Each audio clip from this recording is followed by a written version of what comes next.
going live now. Huh. Actually, now we are. Hey, how you doing? We are live, and I am your reading redheaded with unrandom... I'm no good with alliteration, so I won't even keep going.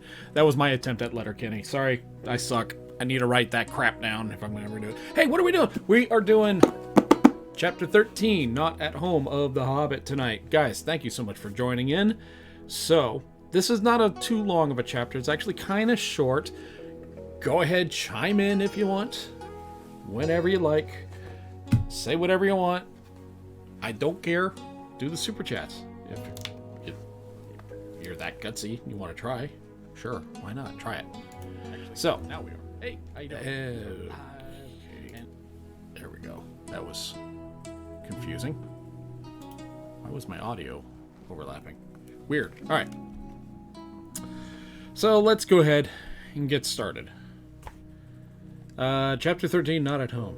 In the meanwhile... No, I'm not going to do silly voices. That will kill me.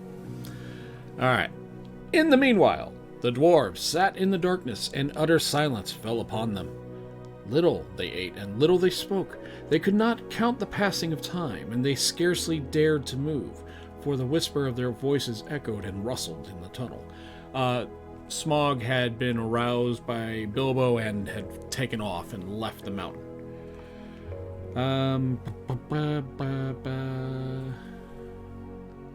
Okay, interesting. I'm just watching my streaming connection.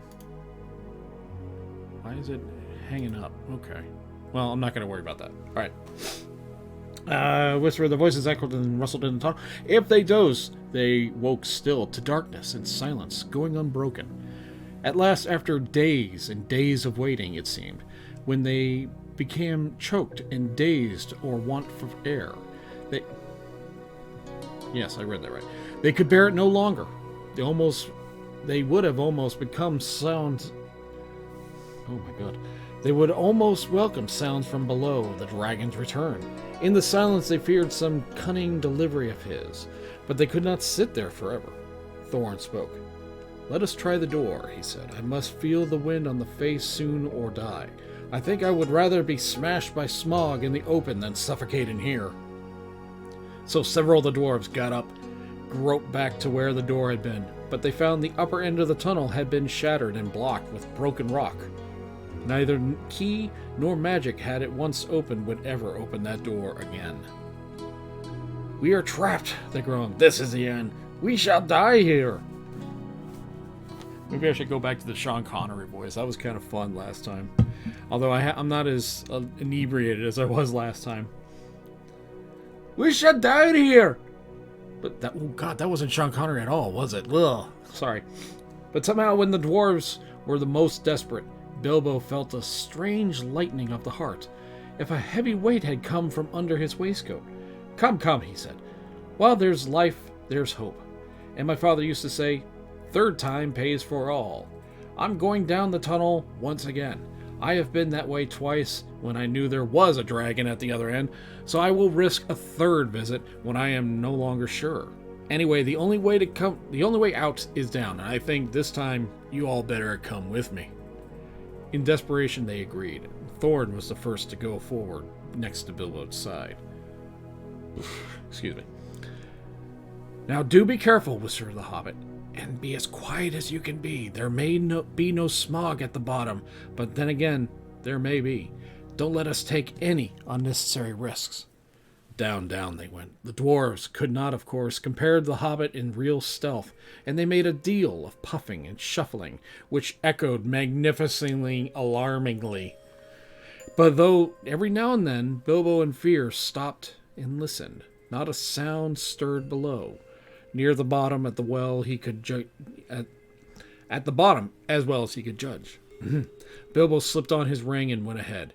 He did not need it. The darkness was complete, and they were all invisible, ring or no ring.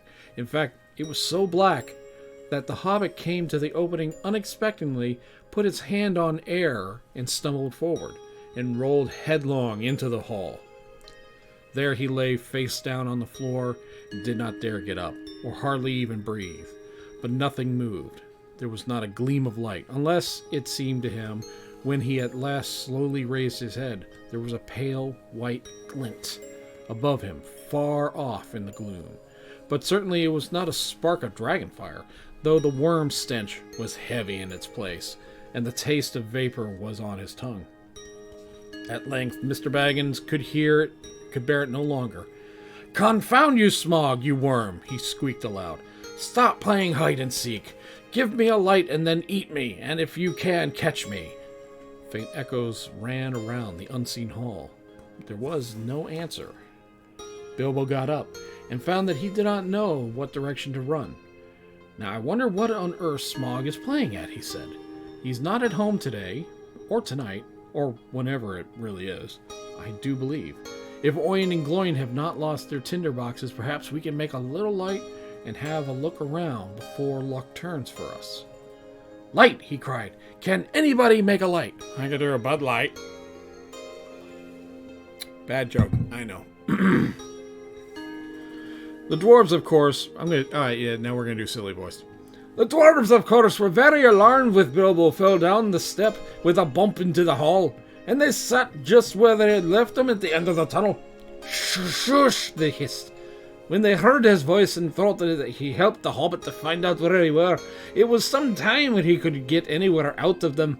But in the end, when Bilbo actually began to stomp on the floor and screamed out 'Light!' at the top of his shrill voice, Thorin gave way, and Owen and Gloin were sent back to their bundles to the top of the tunnel.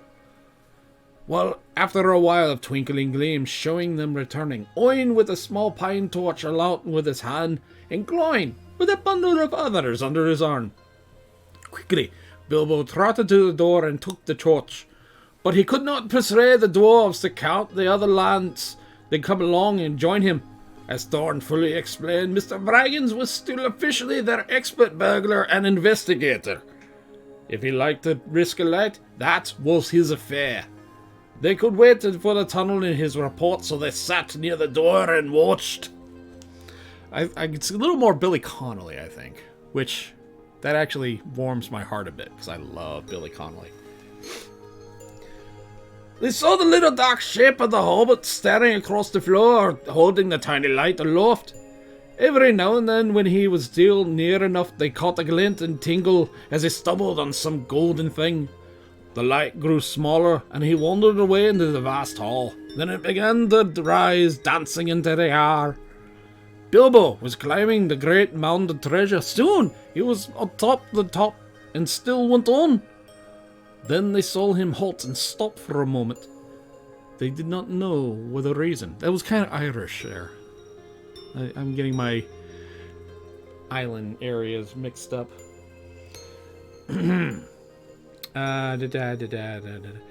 It was the Arkenstone, the heart of the mountain, so Bilbo guessed after Thorn's description. But indeed, there still was no two such gems, even in such a marvelous hoard. Even in all the world.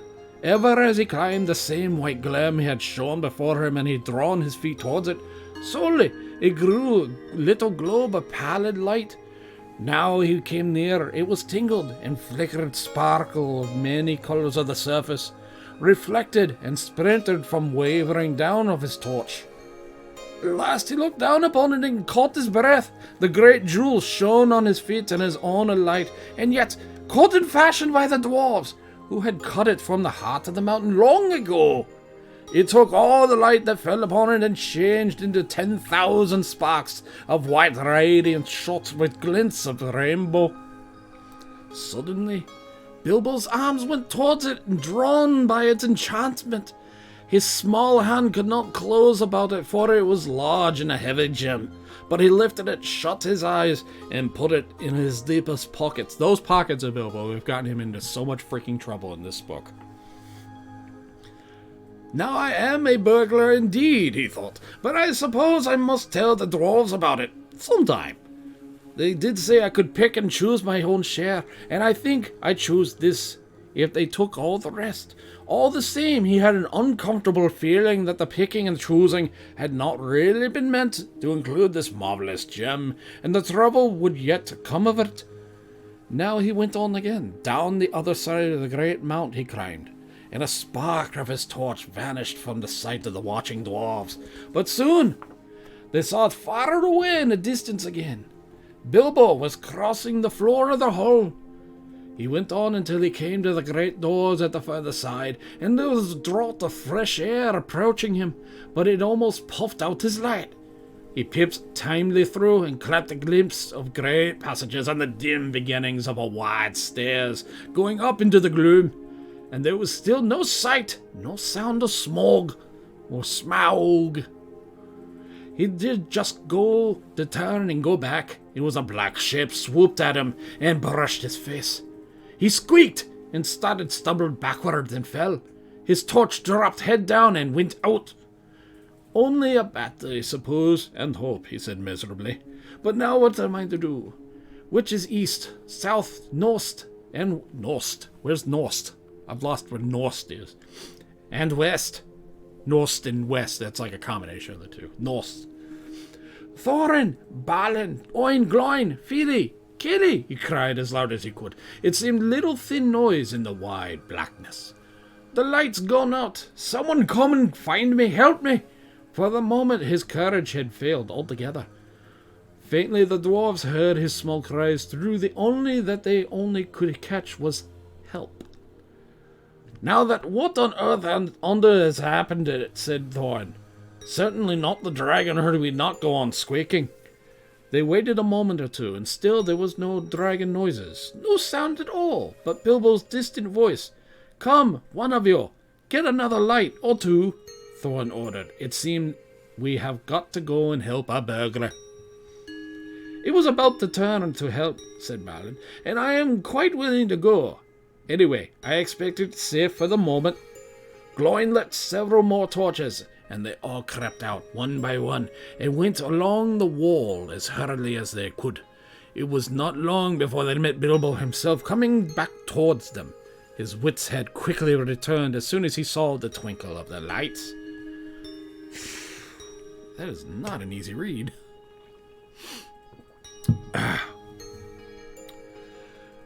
Only a bat and dropped your torch, nothing worse, he said in answering their questions, though they were much relieved. Did I miss a section? No, I didn't. Okay. Though they were much relieved. They were inclined to be grumpy at being frightened for nothing. For what they had said, if he had told them the moment about the Arkenstone, I don't know. The mere fleeting glimpses of treasure would have caught them. They went wide, had rekindled all their fire of their dwarvish hearts. And when the heart of a dwarf, even most respectable, is awakened by gold and by jewels, he grows suddenly bold and may become fierce. Thank you. I love your comment. I can't read your name, unfortunately. It's showing up as your native text. But thank you so much. I love the admiration. And I lost my place. Okay. Most fierce. The dwarves indeed no longer needed any urging. All they were now to eager and explore the hall while they were in the chance, and willing to believe that, for the present, Smaug had a way from home. Each now gripped a lighted torch, and they gazed. First on one side, then on another, then forgot fear and even caution. They spoke aloud, and cried out to one another, and they lifted old treasures from the mound from which the hall had held them in the light, caressing and fingering them. Oh, that sounds filthy. Fili and Kili were almost in merry mood, and finding it still hanging the many golden harps strung with silver, they took them and struck them, and being magical, and also untouched by the dragon, who had small interest in music, they were still in tune.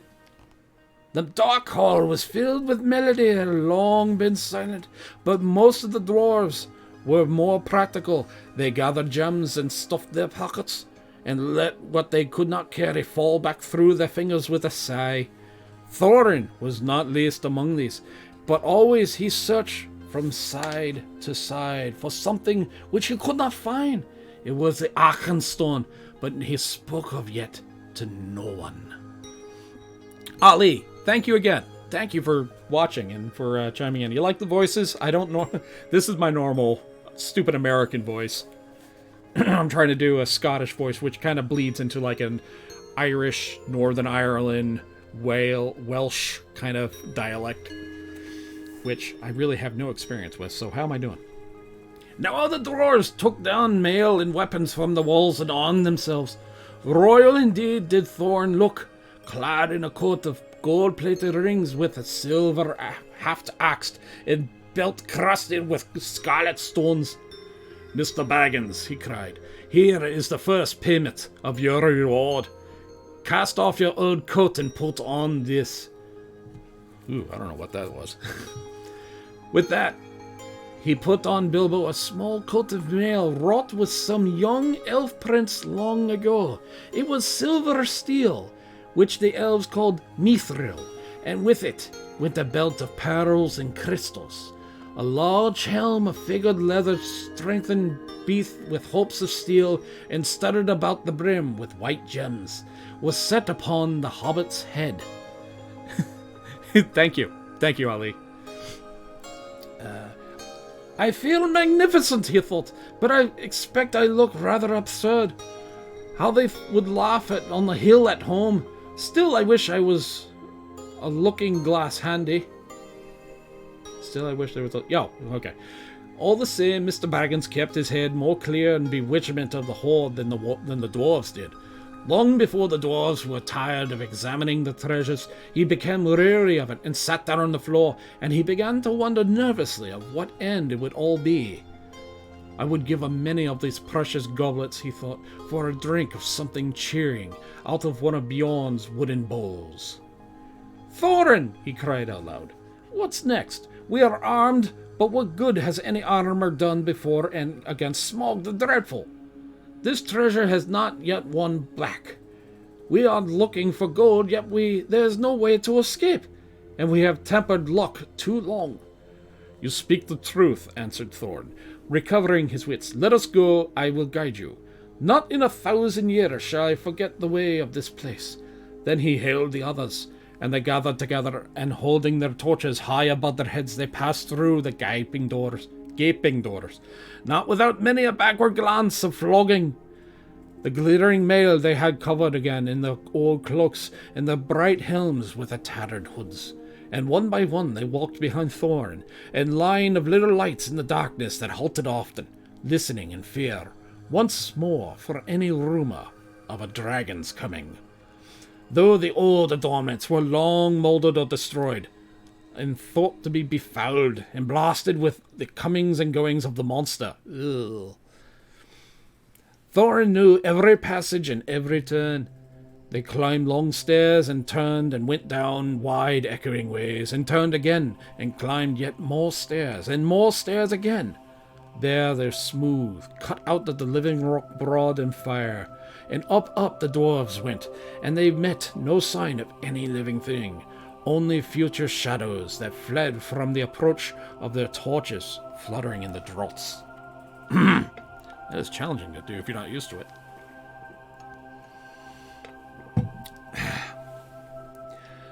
The steps were not made all the same for hobbit legs, and Bilbo was feeling as though he could go on no longer, when suddenly the roof sprang high, and far beyond the reach of torchlight, a white glimmer could be seen coming through the opening far above.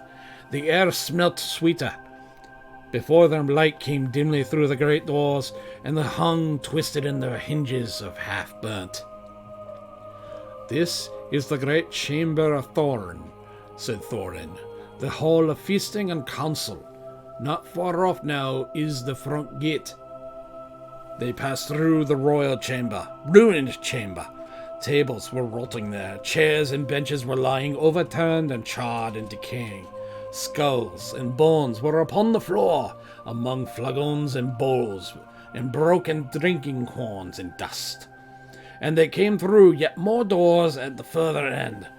The south of the water fell upon their ears, and the grey light grew suddenly more full.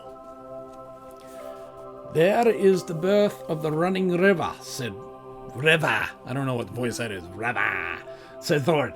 From here it hastens to the gate. Let us follow it. Out of the dark opening in the wall of the rock there issued a boiling water, and it flowed swirling into a narrow channel. Carved and made straight but deep in the cunning of ancient hands, beside it ran a stone-paved road which even many men abreast. Swiftly along they ran, and round a wide sweeping turn, and behold, for before them stood the broad light of day. In front there was a rows of tall arch, still showing the fragments of old carven work within, worn and splintered, and blackened though it was. A misty sun set its pale light between the arms of the mountain, and beams of gold fell of the pavement of the threshold. The whirl of bats frightened the slumber by the soaking torches fluttered over them, and they sprang forward, their feet slithered on stones, rubbed smooth and slimed by the passing of the dragon. Now before them the water fell noisily outward and foamed down through the valley. There they flung their pale torches to the ground, and stood gazing out with dazzled eyes, for they had found the front gate, and were looking out upon the city of Dale. "Well," said Bilbo, "I never expected to be looking out of this door, and I never expected to be so pleased to see the sun again, and to feel the wind on my face. But oh, this wind is so cold." It was. A bitter easterly breeze blew with the threat of oncoming winter. It swirled over and around the arms of the mountain into the valley, and sighed along the rocks. After the long time in the stewing depths of the dragon-haunted caverns, they shivered in the sun. Suddenly Bilbo realized that he had not only tired, but was also very hungry indeed. It seemed to be late morning, and he said, "I am supposed it is more or less breakfast time, if there is any breakfast to be had, but I don't feel that Smaug's front doorstep is the safest place for a meal. Do let's go somewhere, and we can have a sit quiet for a bit." "Quite right," said Balin, "and I think I know which way we should go. We ought to make out for the old lookout, post of the southwest corner of the mountain." "How far is that?" asked the Hobbit. 5 hours' march, I should think. It will be rough going. The road from the gate along the left edge of the stream seems to be all broken up. But look down there. The river loops suddenly east across Dale in front of the ruined town. All of the point there was once a bridge leading to steep stairs, and climbed right up the right bank, and so to a road running towards Rivenhill. There is, or was, a path that left of the road that climbed up the post. A hard climb, too, even if it was odd steps to still there. "Dear me," grumbled the Hobbit, "more walking and more climbing without breakfast. I wonder how many breakfasts and other meals we have missed inside that nasty, clockless, timeless hole." As a matter of fact, 2 nights and the day between had gone by, and not altogether without food, since the dragon smashed the magic door. But Bilbo had quite lost count, and it might have been a night, or a week, or nights for all he could tell. "Come, come," said Thorin, laughing. His spirits had begun to rise again, and he had rattled the precious stones in his pockets. "Don't call my palace a nasty hole. You wait till it's been cleaned and redecorated." "That won't still be Smaug's dead," said Bilbo glumly. "In the meanwhile, where is he? I would give a good breakfast to know. I hope he is not up in the mountain looking down at us right now." The idea disturbed the Dwarves mightily, and it quickly decided that Bilbo and Balin were right. "We must move away from here," said Dori. "I feel as if his eyes are on the back of my head." "It's a cold and lonesome place," said Bober. "There may be drink, but I see no sign of food. A dragon would always be hungry in such parts." "Come, come on," cried the others. "Let us follow Balin's path." Under the rocky wall to the right there was no path, and so they trudged along the stones on the left side of the river, till the emptiness and desolation soon sobered even though Thorn again. The bridge that Balin had spoke of was long fallen, and most of the stones were now only boulders in the shallow, noisy stream, but they forded the water without much difficulty, and found the ancient steps that climbed the high bank. After going a short way, they stuck to the old road and found long came to a deep dell sheltered among the sheltered among the rocks. They were rested for a while and had as breakfast as they could, chiefly cram and water. What the hell's cram? If you want to know what cram is... Okay, thank you. Thank you, Tolkien. If you want to know what cram is, I can only say that I don't know the recipe, but it is biscuit-ish, keeps good indefinitely, is supposed to be sustaining, and is certainly not entertaining. Being in fact very uninteresting, except as in chewing exercises. It was made by lake men for long journeys, so that's what cram is. It's a biscuit. After that, they went on again, and now the road struck westward to the left of the river, and the great shoulder of the south-pointing mountain spur drew ever nearer. At length, they reached the hill path. It scrambled steeply up, and they ploughed it once behind the other, till at last, in the late afternoon, they came to the top of the ridge and saw the wintry sun going westward, downwards. Here they found a flat place without a wall on 3 sides, but backed by the north by a rocky face in which there was an opening like a door. From that door there was a wide view east and south and west. Here, said Balin, in the old days we always used to keep watchmen, and that old door behind leads to a rock-hewn chamber that was made here as a guard's room. There were several places like it in the mountain, but there seemed small need for watching in the days of our prosperity, and the guards were made over-comfortable, perhaps. Otherwise they might have had longer warning of the coming of the dragon, and things might have been different.